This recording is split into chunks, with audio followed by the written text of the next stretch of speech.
Luzon, Visayas, Mindanao at buong mundo. Ngayon ay Lunes, March 11, 2024. Ako si Barbie Mulak at ito ang balitang A to Z.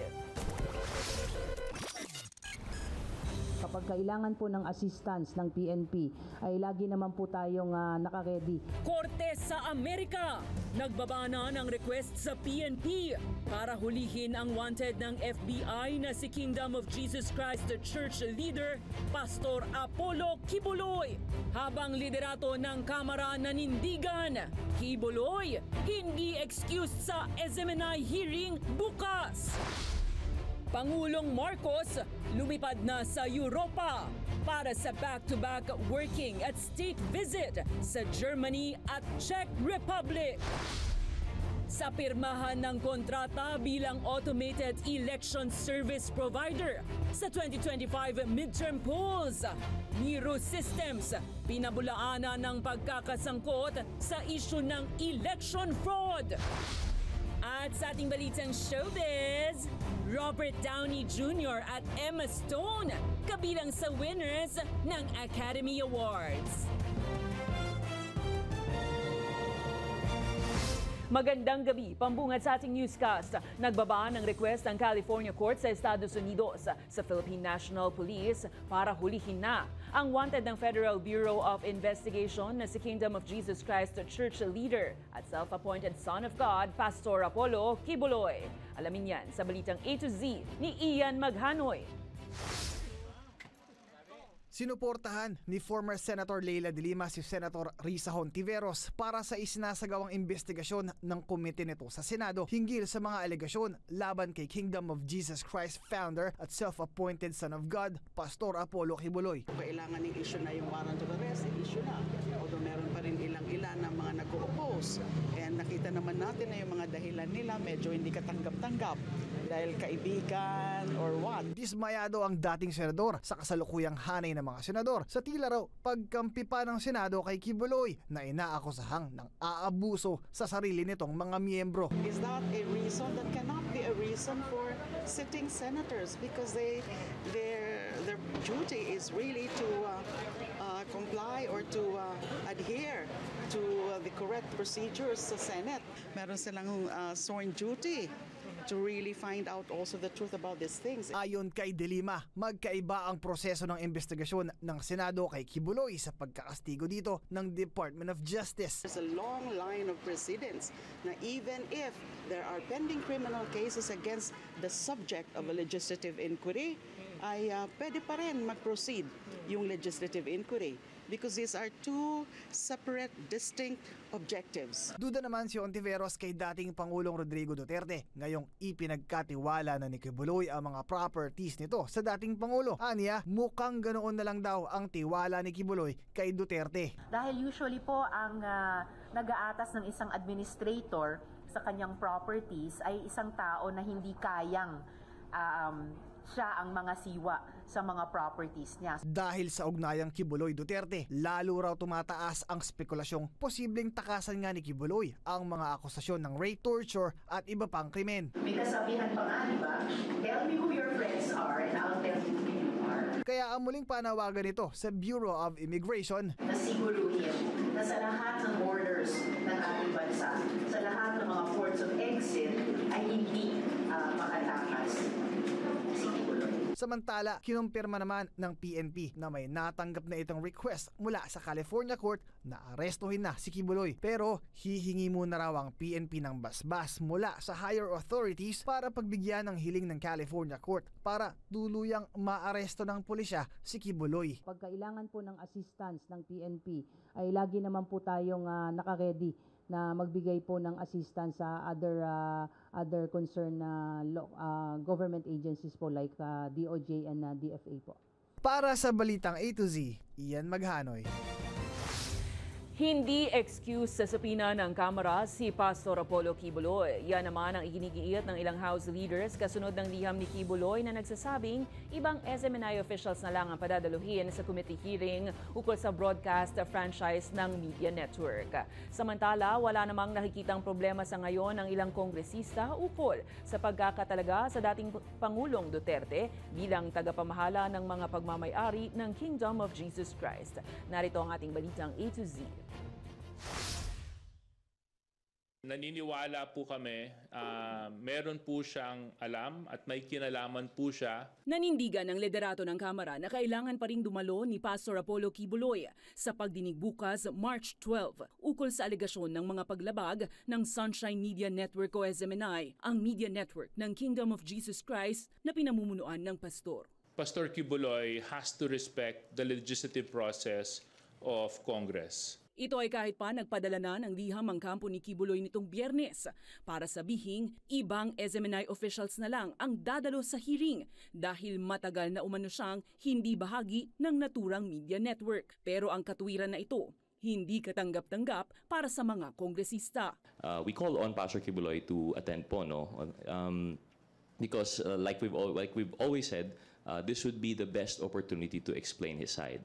Kasi po inakikita po namin, although we understand po, no, yung statement po nila ngayon ay dahil wala na po sila sa SMNI, wala na po silang kinalaman, hindi na po relevant. Pero on the contrary naman po, yung mga ibang resource persons were giving conflicting statements.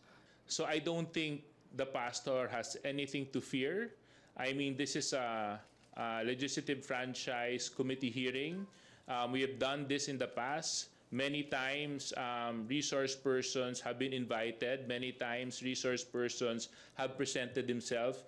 So I don't think Pastor Quiboloy should be an excuse from the many people that have presented themselves. Sa kabilang banda, wala namang nakikitang mali ang dalawang kongresista sa pagkakatalaga kay dating Pangulong Rodrigo Roa Duterte bilang tagapamahala ng assets ng KOJC. With regards to the administrator, of course, karapatan naman po ni Pastor Quiboloy yun na italaga ang ating dating Pangulo bilang administrador ng Kingdom of Jesus Christ. Naniniwala po ako na bilang dating Pangulo, siya po ay magsisilbing daan upang siguraduhin ako anuman po ang mga legal processes. As a private person, they are free to take on any roles that may be offered to him. And we welcome and we respect that po. No? For our part here sa House, tuloy naman po yung inquiry. Samantala, isang araw bago ang hearing sa Kamara, muling nagsagawa ng prayer rally ang mga taga-suporta ni Quiboloy. Habang ang kaibigan at kaalyado ni Quiboloy na si Senator Robin Padilla, naghain naman ng resolusyon sa Senado upang maimbestigahan ang anyay walang basihan na indefinite suspension na ipinataw ng National Telecommunications Commission sa SMNI.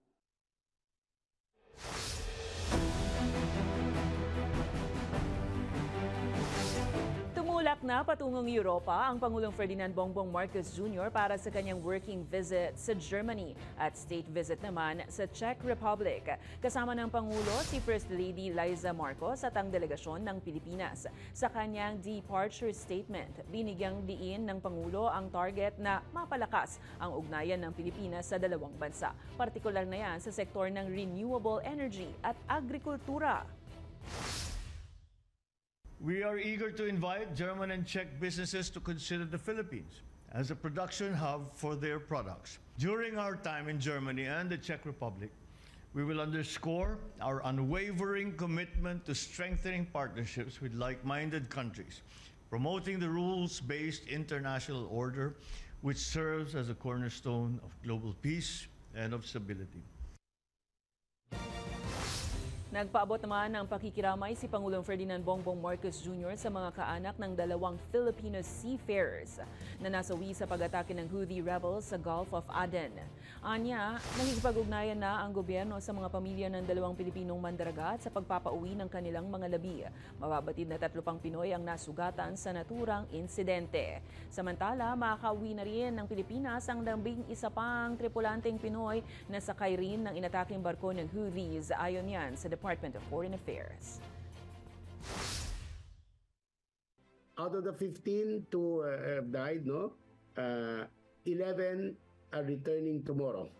May dalawa na iiwan pa sa Djibouti sa hospital pero gumagaling na rin, no? At makakauwi na rin yan. Yung pinakamalapit na embassy yung sa Cairo, nagbigay na ng tigwa $1,000 as financial assistance. Meron pang dagdag na financial assistance pagdating yan dito galing OWA, no? DMW OWA.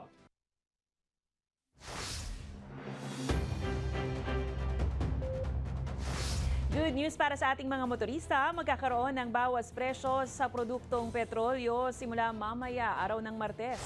Sa abiso ng Department of Energy, magkakaroon ng 50 centavos na tapya sa kada litro ng gasolina, 30 centavos naman sa kada litro ng kerosene, habang 25 sentimo sa kada litro ng diesel. Paliwanag na ahensya, ang dahilan ng paggalaw ng presyohan ng langis ay bunsod ng pagtaas ng US crude inventory at ilan pang isyung global political. Dahil naman sa patuloy na epekto ng El Nino, nagpatupad na ng price freeze ang Department of Trade and Industry sa dalawang bayan ng Oriental, Mindoro. Sa ilalim nito, hindi na maaaring magbago ang presyo ng mga pangunahing produkto tulad ng mga pagkain at inumin. Partikular po yan sa bayan ng Bulalakaw at Mansalay. Sa loob po yan ng 60 araw. Matatandaang nagdeklara na kamakailan ng state of calamity ang dalawang bayan dahil sa malalang tagtuyot. Magpapakalat naman ng DTI ng kanilang mga tauhan para umikot sa mga pamilihan nang masigurong na ipatutupad nga ang price freeze. Sa datos naman ng National Disaster Risk Reduction and Management Council, umabot na sa 1.23 billion pesos ang halaga ng pinsala ng El Nino sa sektor ng agrikultura. Pumirma na ng kontrata ang South Korean-based firm na Miru Systems bilang automated election service provider ng COMELEC para sa 2025 midterm polls. Ang detalye niyan sa mga ibibigay ng naturang provider, alamin sa balitang A to Z ni Ian Maghanoy.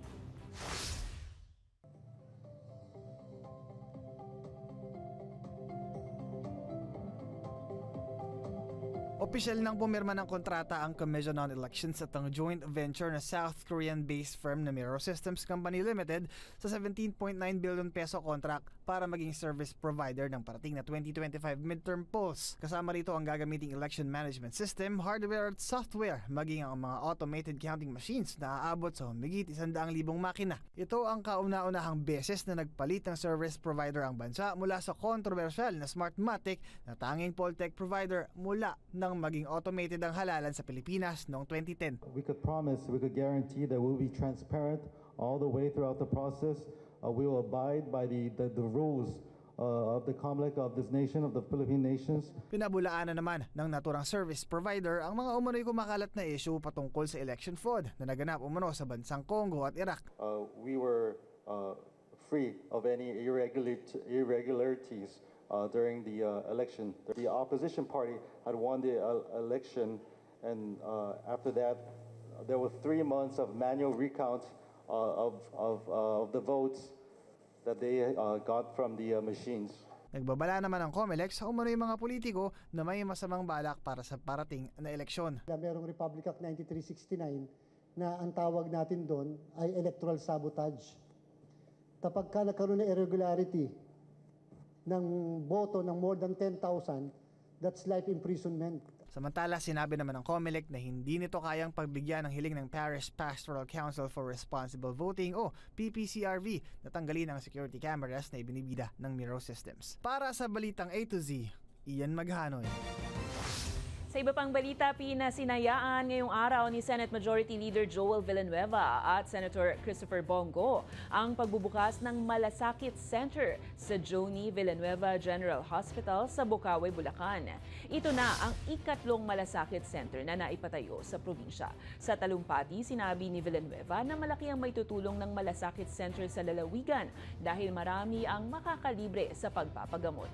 Pinasalamatan din niya si Senator Bongo dahil mapapakinabangan ito ng maraming Pilipino dahil naisabatas ang kanyang panukala. Sa datos ng Health Department, nasa 4.5 million na Pilipino ang naserbisyuhan ng Malasakit Centers mula pa noong 2023. Siya po ang chairman ng Senate Committee on Health. Kaya po napakalaking bagay po na siya po yung naging katuwang natin at ngayon po tinatawag na Mr. Malasakit. Ngayon hindi lang ospital, meron na rin tayong Malasakit Center, ikatlong Malasakit Center dito sa lalawigan ng Bulacan, ikaapat na Malasakit Center sa lalawigan ng Bulacan. Kaya hindi lang po ito anak ng Bulacan, anak na rin ng Bukawi ito. Palakpakan natin. Napakalaki po ng tulong ng Malasakit Center sa bawat ospital po ng ating gobyerno. Dahil ito po ay nakakapagtanggal ng burden ng ating mga pamilya sa kanilang kinakaharap na mga gastusin pangkalusugan. Susunod pagpapahintulot sa sibilyan na magmamay-ari ng semi-automatic rifles, ikatataas nga ba ng kriminalidad sa Pilipinas? At alamin ang mga nagwaging pelikula at Hollywood stars sa katatapos lang na Academy Awards. Abangan ang kumpletong ulat sa pagbabalik ng Balita A to Z.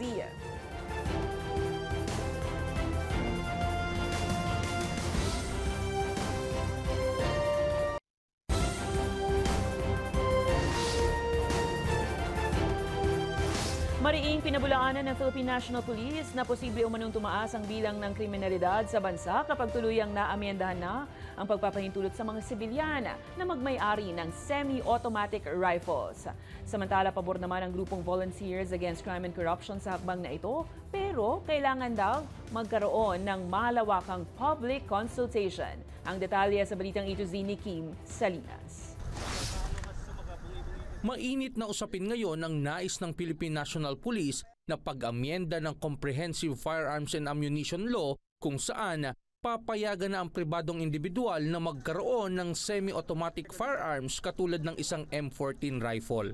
Ayon sa PNP, sa pamamagitan nito mababawasan ang bilang ng loose firearms na umaabot sa humigit kumulang 700,000. Ito nga po yung kagandahan nito na once na maingganyo, ma-encourage po natin sila na i-renew yung kanilang mga baril at doon for those who intend to own and possess this type of firearms po, papasok po yan sa data system natin and once nga po na ito ay magamit po nga sa krimen ay mabilis na po silang matrace dahil nga dumaan sila doon at nandun na sila sa database po ng Firearms and Explosive Office po. Sa kabila nito, marami ang kumukontra rito dahil posible raw tumaas ang bilang ng kriminalidad katulad ng nangyayari sa ibang bansa. Nananawagan ako sa aking mga kasamahan dito sa Senado na sa lalong madaling panahon, hindi lamang resolusyon, kundi baguhin na natin yung batas na yan at talagang ipagbawal na ang semi-automatic at pati na rin itong M14. Hindi talaga po pwede yan. Bagamat nauunawaan ng PNP ang mga agam-agam ng marami patungkol dito, nilinaw nila na tanging definisyon lamang ang babaguhin at hindi ang substantive part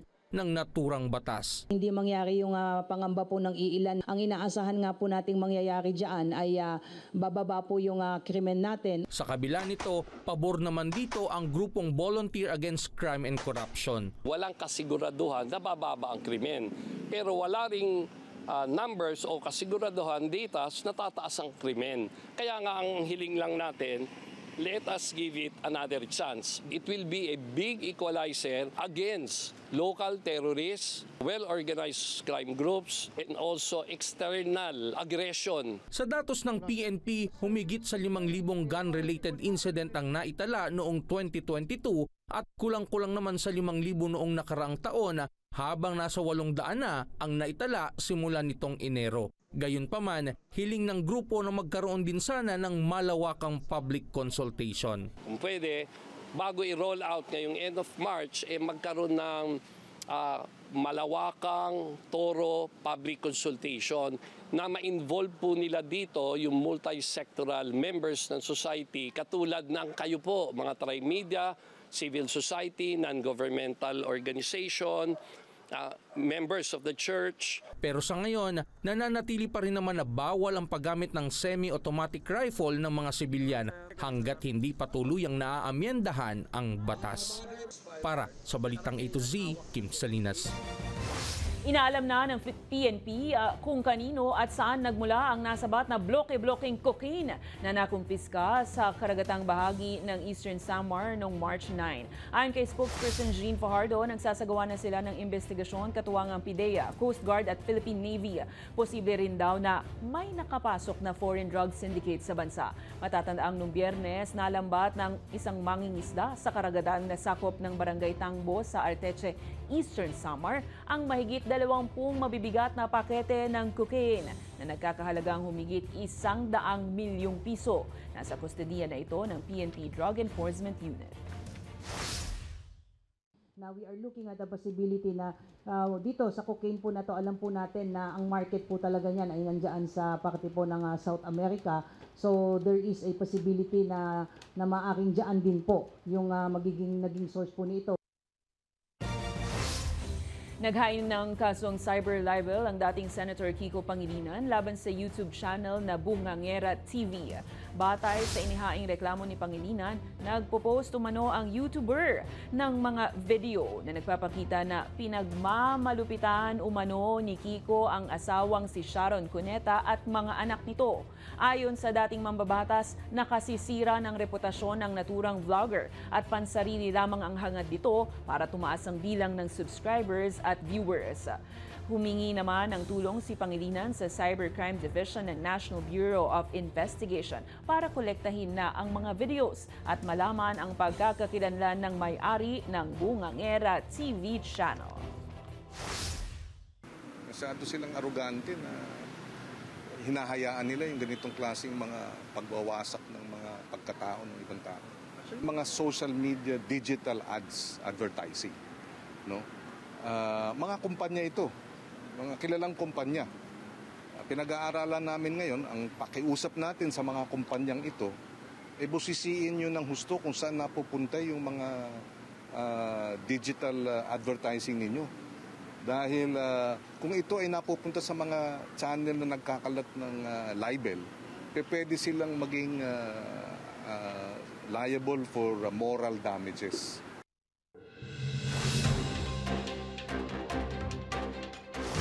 Opisyal na magsisimula ang Ramadan bukas March 12 matapos lumitaw ang new moon kagabi. Ito ay matapos ideklara ng National Commission on Muslim Filipinos ang hudyat ng pagsisimula ng kanilang Holy Month.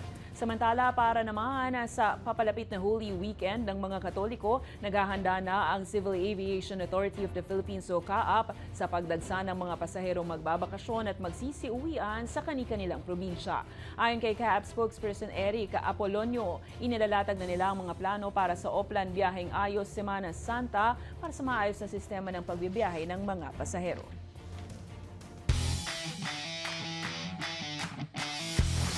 Balitang sports naman tayo, isang panalo na lang ang kailangan ni na Tokyo Olympic silver medalist Nesty Petesio at 2024 Boxam International Tournament winner Ira Villegas sa unang Olympic qualifying tournament sa Italy. Para yan tuluyan silang makapasok sa prestihiyosong Paris 2024 Summer Games. Nakapasok sa semifinals ng women's 57 kg category si Petesio habang nasa quarterfinals na ng 50 kg category si Villegas. Patuloy ang laban ng dalawa mamaya sa bansang Italy para malaman kung makakasama nila si Yumir Marshall na pasok na sa laban ng boxing para sa Olympics. Samantala, bigo naman sina Rojan Ladon at Carlo paalam sa unang qualifying tournament matapos hindi pala ring makausad kahapon sa naturang laban. Sa aming pagbabalik, sino-sino nga ba ang mga nagningning sa katatapos lang na Oscars sa US? Manatiling nakatutok, kayo ay nanonood ng Balitang A to Z.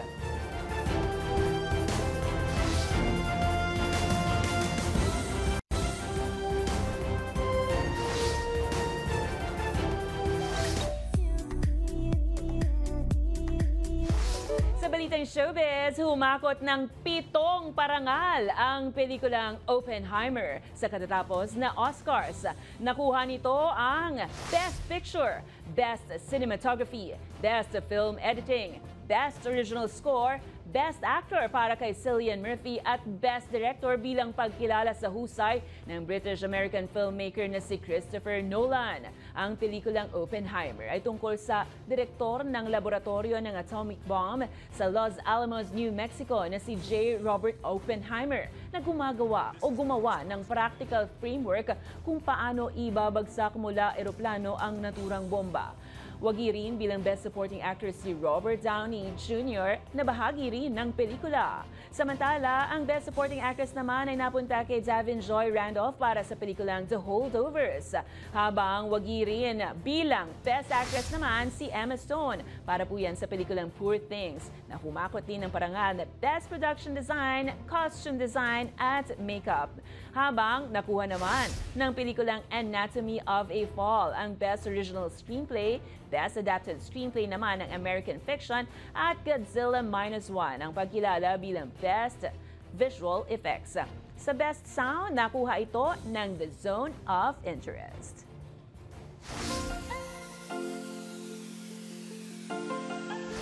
Isang gabi bago ang konsyerto ng nag-iisang English singer at songwriter na si Ed Sheeran. Gamit ang portable videoke machine, hinamon nito ng kantahan ang mga kasama sa backstage.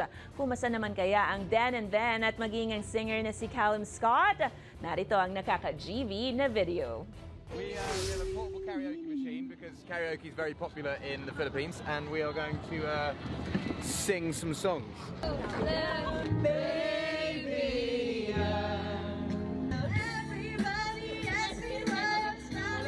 Come on, Kev. Good thing this is portable, eh? Where is it?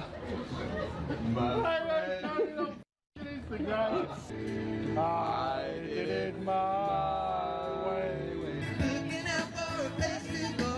Song and music.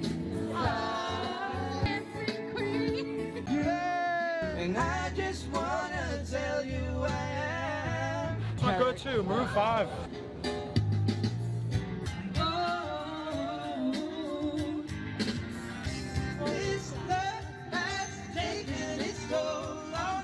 She said goodbye too many times before. Dapat tayo ang hinamon. Joke lang. Kung kaya may kwentong kakaiba, mga kwento ng pag-ibig o storya na inspirasyon at pag-asa, maaari nyo itong ibahagi. Sumali sa ating Facebook group na Balitang A to Z. Panoorin ang replay ng ating programa at sundan ang ating social media pages. Hanapin ang Balitang A to Z. Ang ating pabaong quote of the night ay mula sa Presidente at Spiritual Director ng Jesus is Lord Worldwide. Ayon sa kanya, nagbibigay ng hamon ng Diyos sa mga pinuno ng bansa, bumangon at ibalik ang takot sa Diyos at pagmamahal sa bayan. At yan ang mga balita at impormasyon, mga kwentong may dalang inspirasyon na tinutukan ng Balitang A to Z. Ako si Barbie Mula, maging maalam, makialam. Magandang gabi sa iyo, Pilipinas!